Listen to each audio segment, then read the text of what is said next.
Breaking news tonight out of Hamden, the Medfield area. A 16-year-old boy shot just before school lets out.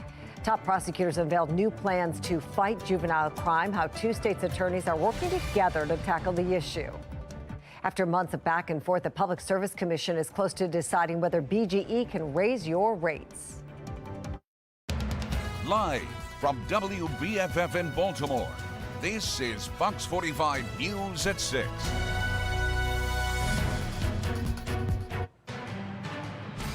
We are following that breaking news tonight out of Medfield near Hamden, where police have confirmed a 16-year-old boy was shot this afternoon just before school let out, just after 2 o'clock today. He is expected to be okay. Here is a live look at the scene on the right, which police have now cleared. They did have 41st Street shut down for some time today as they investigated. Now, investigators are working to determine what led up to this shooting. Police say, again, it happened just after 2 o'clock. When officers arrived, they found the teen with non-life-threatening gunshot wounds. Paramedics rushed the victim to the hospital. Again, he is expected to be okay. Police giving no information yet on exactly what happened. This is a developing story. Stay with Fox 45 for the latest updates on air and online. Thank you for joining us tonight. I'm Mary Bubala. As we first told you last night, today, top prosecutors from Baltimore City and Prince George's County officially unveiled their legislative priorities ahead of the next session. Fox 45's Mackenzie Frost spoke exclusively with Ivan Bates and Aisha Braveboy yesterday about these plans, gives us a closer look at their priorities.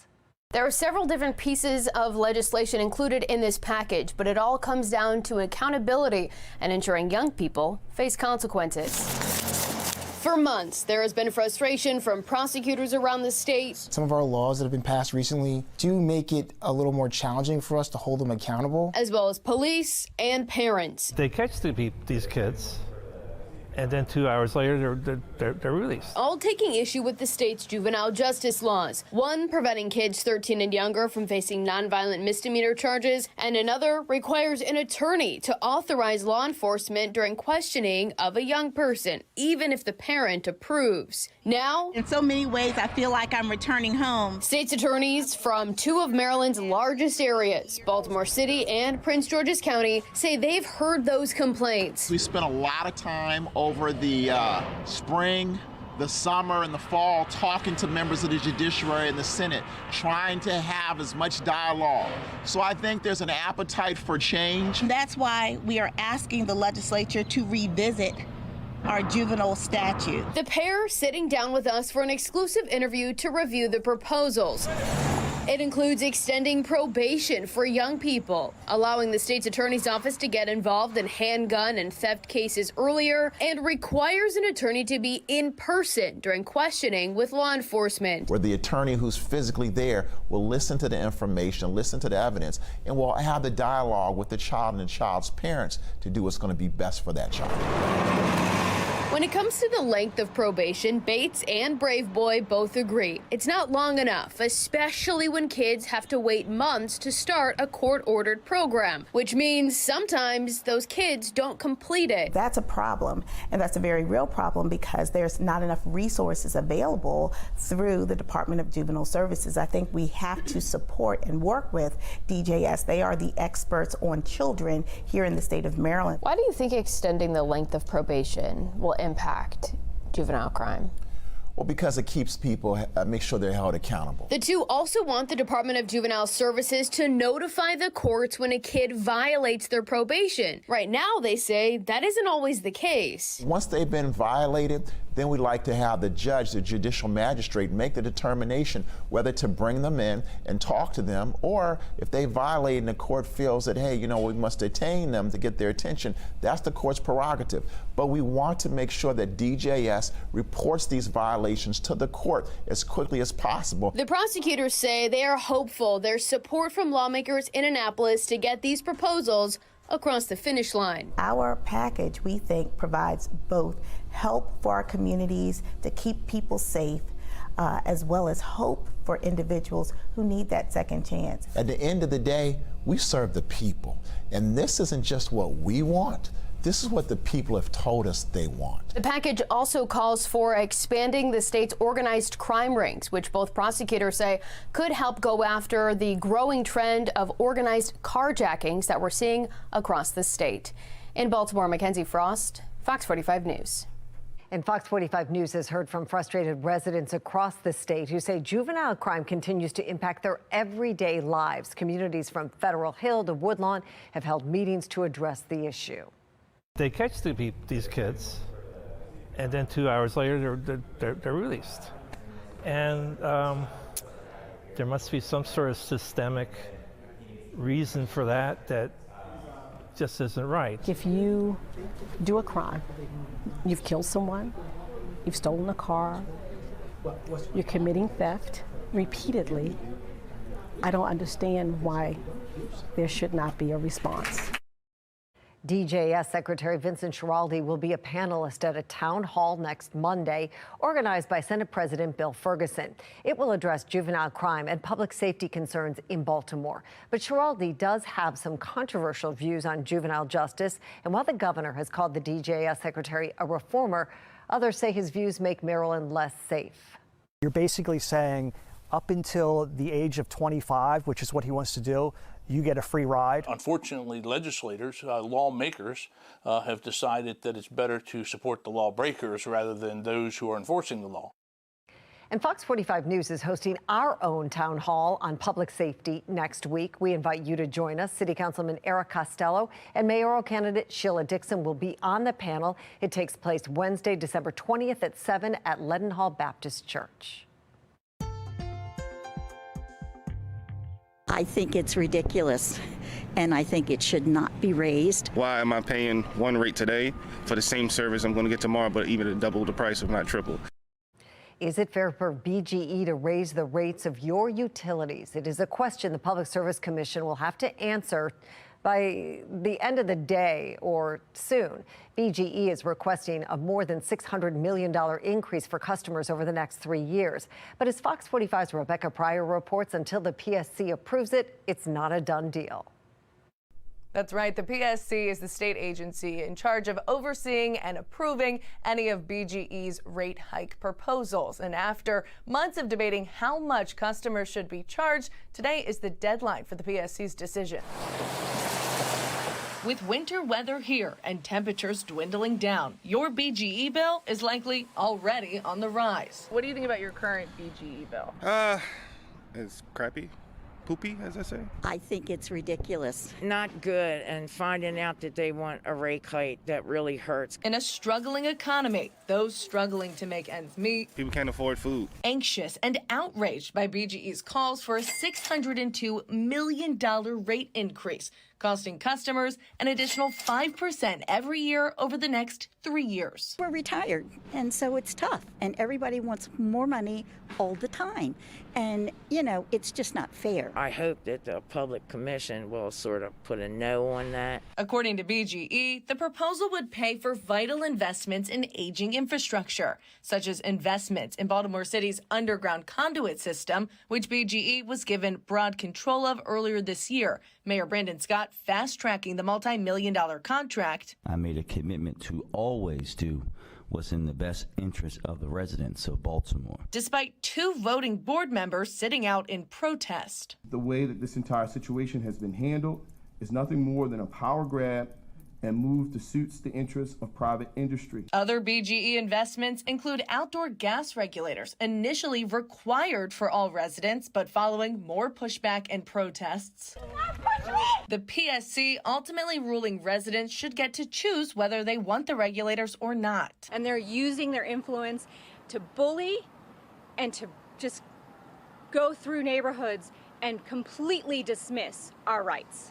And that is not okay. Many city officials agreeing. In front of City Hall Tuesday, Councilman Antonio Glover and Zeke Cohen making a last-minute plea to the PSC, calling on them to deny BGE's rate hike request. The multi-year rate plan, if approved, is a blank check from ratepayers to BGE to wreck our planet. BG&E wants to raise the rate increase on the very same people that helps makes Baltimore thrive. Some of whom say paying any more than what they're paying now could price them out of living in the city. You can only get so much blood out of a turnip. It's just, sometimes there just isn't any more. We've talked about like moving to Delaware, and a lot of people that I know, family members, have considered moving from Baltimore because the taxes just keep going up and up, it seems like, on everything. Now, the PSC can choose to raise, lower, or keep your rates completely the same, and that decision can come in anytime between now and midnight. So stay with us here at Fox 45. We will keep you up to date as soon as their ruling is released. From the control room, Rebecca Pryor, Fox 45 News. A scam alert tonight from City Councilman Mark Conway. He says he's received reports of a person posing as his employee offering home repairs in order to rob people and damage property. Councilman Conway says this person does not work for him. He's urging residents to stay vigilant and warn their neighbors about the scam. Conway is working with police to investigate the reports. Officials warning about the potential for violence over the holidays. I'm Atrell Nashar with what's behind the heightened risk coming up. And over the next few hours, temperatures continue to fall to the mid-30s. We're in for a cold night ahead of our next warm-up. I'll let you know how it's looking for the weekend in my Weather Authority forecast.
A Pikesville synagogue was vandalized this week. The Jewish community is calling it an act of anti-Semitism during Hanukkah. Vandals targeted signs outside the Baltimore Hebrew congregation, which read, "We stand with the people of Israel and bring the hostages home." The Jewish community came together today to unveil replacement signs with the very same message. Jewish leaders now expressing concern about the safety of their community. It was very disturbing getting the phone call. I have to be honest, given atmosphere in this country. It was disturbing, not totally shocking. I think it's calling attention, A, to the impingement on our rights as American citizens to express our feelings and our views. Police say they are investigating this as a possible hate crime. Now, federal government agencies issuing an updated warning about holiday gatherings as potential targets for violent attacks by lone actors. Sinclair National correspondent Atra El-Nashar joins us live tonight from Capitol Hill to talk more about this. Good evening, Atra. Hey, good evening, Mary. Authorities say that this heightened risk stems from tensions over the Israel-Hamas war, and they're telling Americans to be vigilant in the coming weeks.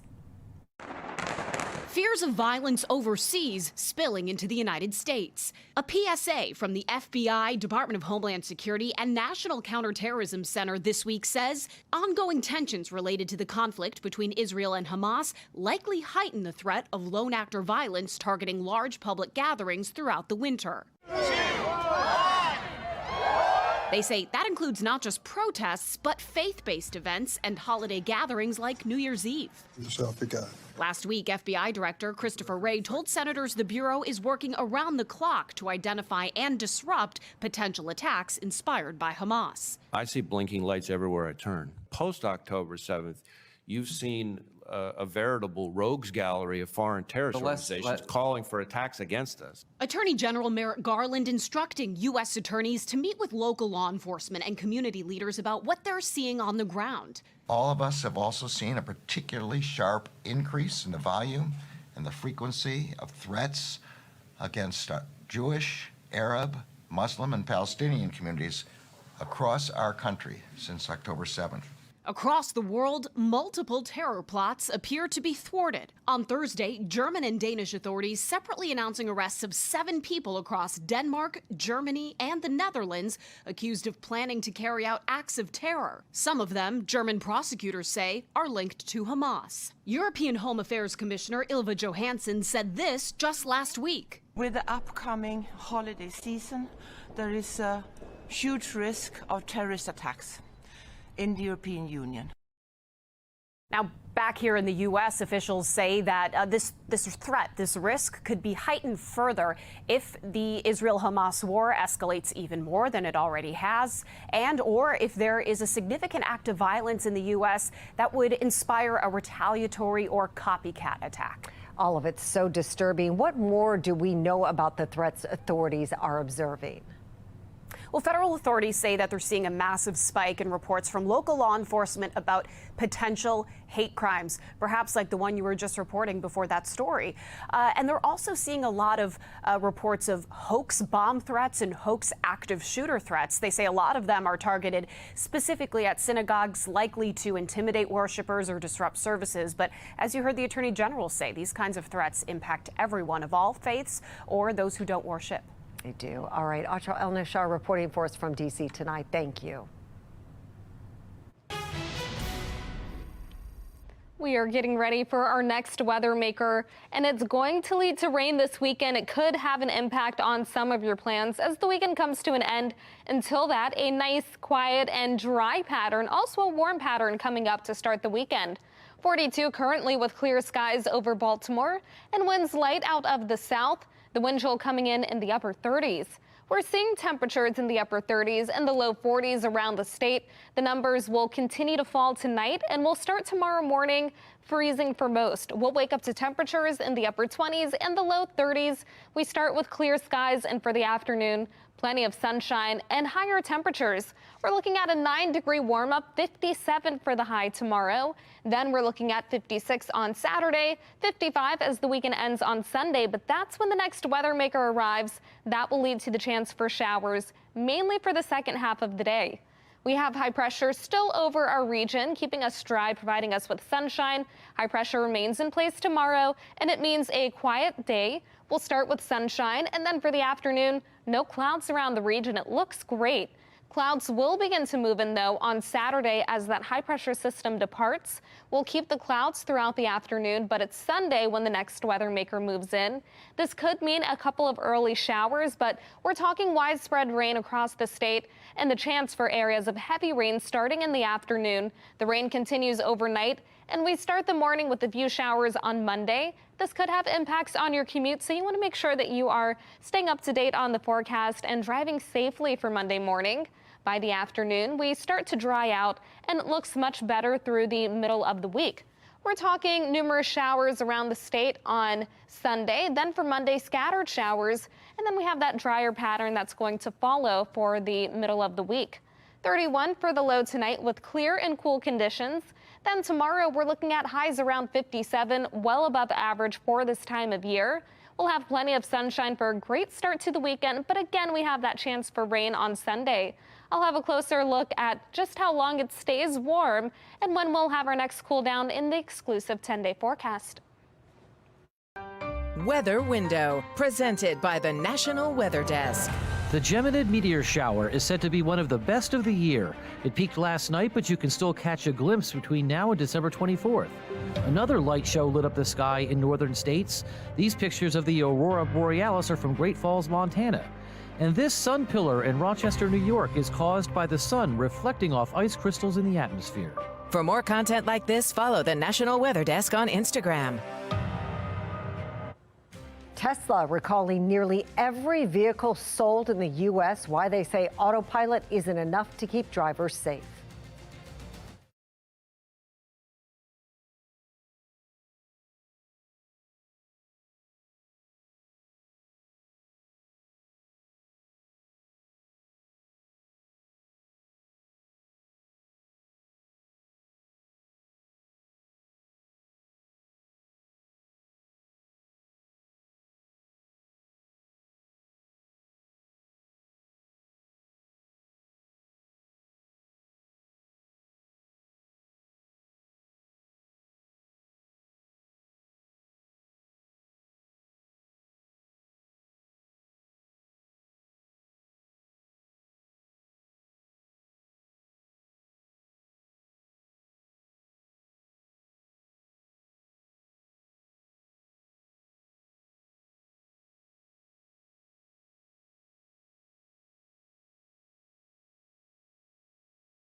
Tesla is recalling nearly every vehicle sold in the U.S. to fix a defective autopilot system.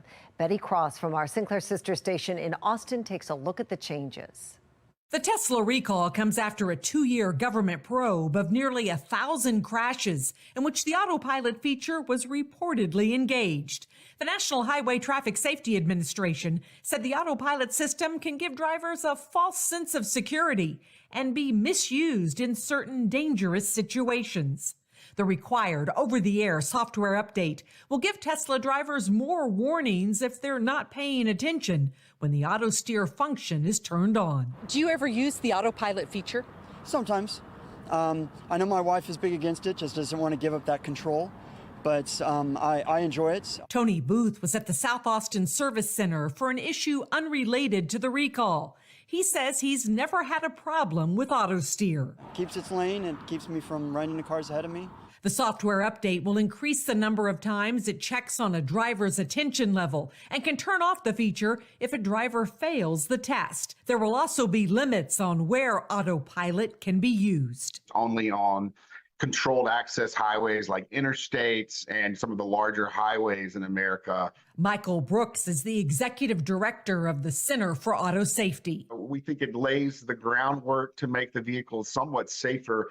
Ultimately, Tesla or the government doesn't seem to have identified, a cause behind a lot of these crashes. Brooks says the next step is to figure out why Teslas on autopilot are not detecting and then responding to emergency activity. I don't think we've really reached the central problem here, which is, why are the Teslas and their autopilot system, which is relying on cameras, why is that system unable to detect certain things and seem to have particular problem with certain objects like emergency vehicles, like semi-trailers, like small pedestrians? Tesla's stock price fell almost 3% in trading today.